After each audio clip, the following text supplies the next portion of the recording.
Hello students, welcome to my channel easy learning accounts.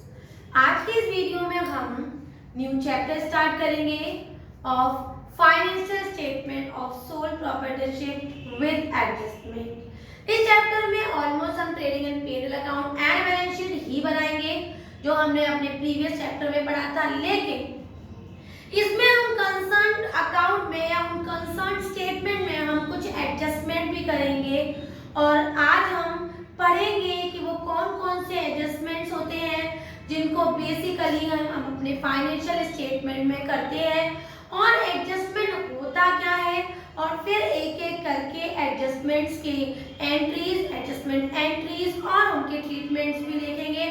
तो शुरू करते हैं। What do you mean by adjustment in the preparation of financial statement. तो देख लेते हैं। In an enterprise there are number of transactions needed to be adjusted so that the final account show the true and fair position of that concerned business। कई ऐसे adjustments हमें करने पड़ जाते हैं ताकि हमारे पास जो फाइनल अकाउंट हो या फाइनेंशियल स्टेटमेंट हो वो हमारे पूरे ऑर्गेनाइजेशन की, एंटरप्राइज की, बिजनेस की हमें करेक्ट और ट्रू पोजीशन बताए, एकदम एक्चुअल पोजीशन बताए। And for them some entries are passed to adjust and those adjustment entries या those general entries are known as adjustment entries। The entries giving effect to these adjustment, उन adjustment को जो entries effect दे रही है are known as adjustment entries। This is the meaning of the adjustment entries which we are going to study in this chapter of adjustment of financial statement। तो एक एक करके हम adjustments पढ़ेंगे और देखेंगे कि क्या टॉपिक है, उसका क्या एडजस्टमेंट है और उसकी अकाउंटिंग ट्रीटमेंट भी क्या है। तो स्टार्ट कर लेते हैं सबसे पहले वाले एडजस्टमेंट से जिसका नाम है क्लोजिंग स्टॉक। क्लोजिंग स्टॉक हम सभी जानते हैं, वो स्टॉक जो एंड ऑफ द ईयर में हमारे पास बच जाता है, रिमेन टू बी अनसोल्ड या नॉट टू बी सोल्ड, जो रिमेन्स रह जाता है at the end of the year is known as closing stock.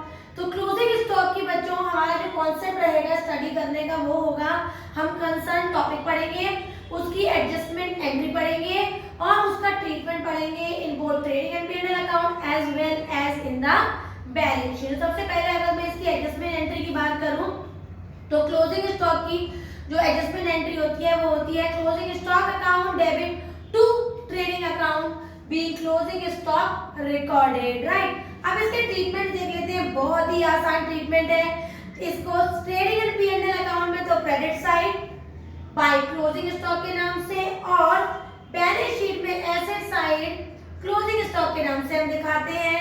एक बात हमेशा याद रखना बच्चों कि अगर हमारे पास क्लोजिंग स्टॉक की दो वैल्यूज दे रखी है, एक मार्केट प्राइस एक कॉस्ट प्राइस, तो दोनों में से हम वो वाली वैल्यू लिखेंगे जो कम है, दैट इज मार्केट प्राइस और cost price whichever is less।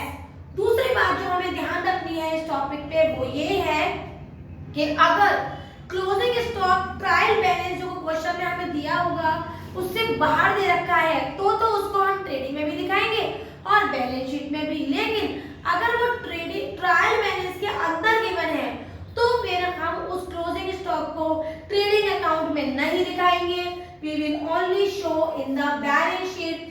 तो shown on the credit side of the trading account cost price or market price whichever is less, and shown on the asset side balance sheet। और एक note देख लीजिए कि the closing stock is given inside the trial balance, it is shown only in the balance sheet not in the trading account। तो अब देख लेते हैं और भी कुछ एडजस्टमेंट्स और उनके ट्रीटमेंट्स और उनकी एडजस्टमेंट एंट्रीज। और भी एडजस्टमेंट्स देख लेते हैं। सेकेंड है हमारा बच्चों आउटस्टैंडिंग एक्सपेंसेस। आउटस्टैंडिंग एक्सपेंसेस माने expenses which are not yet paid, जो एक्सपेंसेस अभी ड्यू हैं, हमने पे नहीं किए हैं, उसे हम आउटस्टैंडिंग कहते हैं। इसकी जो एडजस्टमेंट एंट्री होती है वो होती है expenses account debit to outstanding expenses, this expenses not yet paid. और बच्चों इसका ट्रीटमेंट बहुत ही आसान है, कंसर्न एक्सपेंसेस में इसको हम ऐड कर देंगे और फिर इसी वैल्यू को उठाएंगे और बैलेंस शीट में जाकर हम लायबिलिटी साइड आउटस्टैंडिंग एक्सपेंसेस के नाम से दिखा देंगे। कंसर्न एक्सपेंसेस का मतलब यहाँ पर है, जैसे क्वेश्चन में एडजस्टमेंट दिया हुआ है आउटस्टैंडिंग वेजेस, तो जो ट्रायल के अंदर वेजेस हैं उसमें हम वो आउटस्टैंडिंग वेजेस जो दिए हुए हैं उसको ऐड करेंगे और इसी सेम ऐड करने वाली वैल्यू को बाद में हम बैलेंस शीट में भी ले जाएंगे इन द लायबिलिटी साइड। तो इसकी एंट्री हमने की एक्सपेंसेस टू आउटस्टैंडिंग और इसका treatment added in the concern expenses, चाहे वो डायरेक्ट एक्सपेंसेस हो चाहे वो इनडायरेक्ट हो, ये वैल्यू आउटस्टैंडिंग की हमेशा ऐड हो जाएगी in trading and P&L account. Trading में नॉर्मल सी बात है, डायरेक्ट एक्सपेंसेस की बात हो रही है और पी&एल में इनडायरेक्ट एक्सपेंसेस की बात हो रही है, वहां वो ऐड हो जाएंगी और उसी वैल्यू को हम लेके चले जाएंगे on the balance sheet liability side. Third point देख लेते हैं, prepaid expenses, expenses paid in advance, या वो एक्सपेंसेस जो हमने एडवांस में पे कर दिया है, इसकी जो एडजस्टमेंट एंट्री होती है वो होती है prepaid expenses account debit to expenses being expenses paid in advance और treatment just opposite to the outstanding हो जाएगा।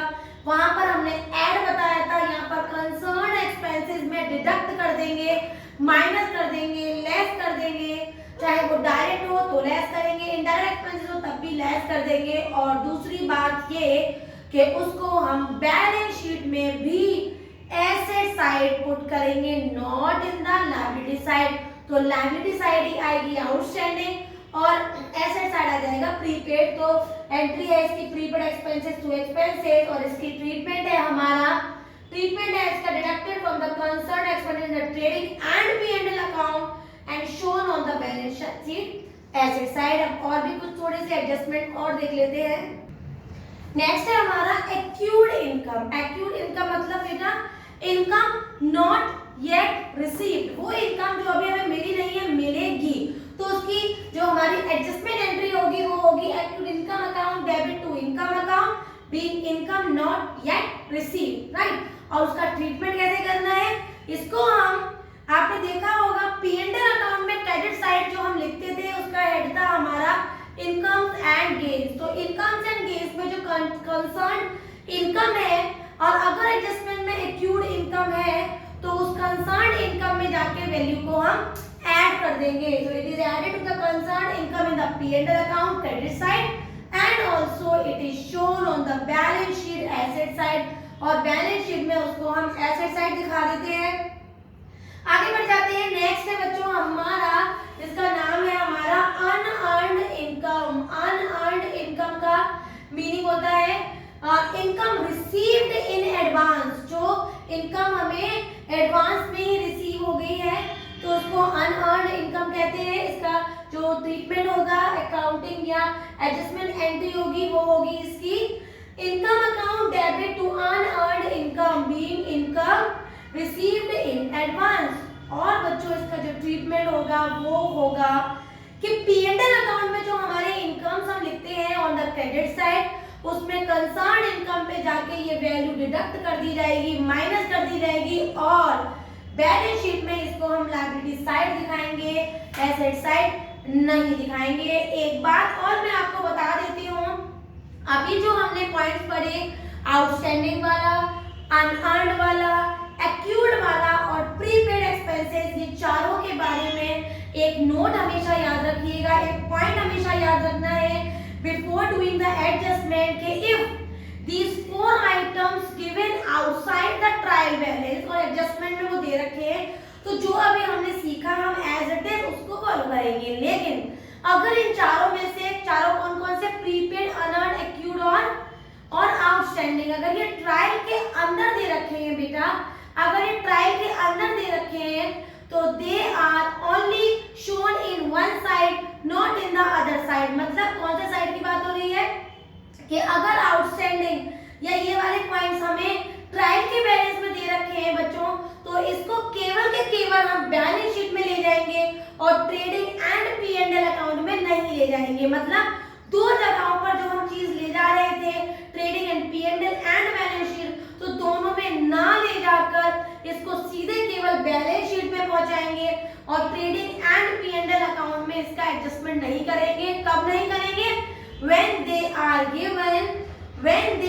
given inside the trial balance, not outside in the adjustments. तो आज की वीडियो में हमने 5 एडजस्टमेंट्स पढ़े हैं। पहला पढ़ा क्लोजिंग का, दूसरा पढ़ा आउटस्टैंडिंग का, तीसरा अनअर्न्ड का, देन प्रीपेड और देन एक्यूर्ड। इनके हमने बच्चों इनकी एडजस्टमेंट एंट्रीज करी और इनका ट्रीटमेंट भी पढ़ा, both in the trading and P&L account and the balance sheet. कुछ और भी एडजस्टमेंट्स हैं इसके, वो मैं अपनी नेक्स्ट वीडियो में आपको बताऊंगी।